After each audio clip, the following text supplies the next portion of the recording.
sa'yo. Anong nangyayari? Bakit ganito? Ate. Teka muna, hindi ka maintindihan eh. Anong sorry? Bakit ka ganito? Sorry po, ate. Sorry Hindi po. ko maintindihan bakit ganito. Ano nangyayari, ha? Anong pinagkagawa mo sa buhay mo, ha? Sumagot ka! Iba't ako lang pinapakalitan mo. Siya, yung madam. At yung girlfriend niya, buntis, ate.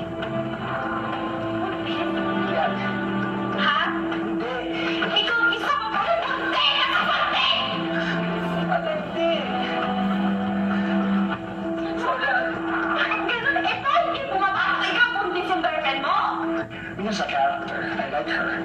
Pinakabigat na role na binigay ko kanya. Pero may nakita akong sincerity. Kung gugustuhin niyang umarte, I think may talent siya. Sinungaling mo talaga! Sinungaling mo! Sinungaling mo! Sinungaling mo!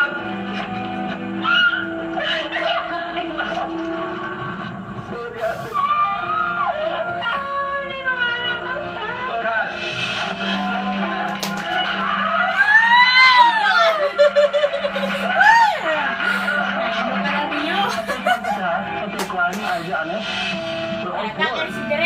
Bakit ang performance yung nagpagdulo sa take 1? Pero ng take 2, nang nagseryoso kayo, mas naramdaman ko.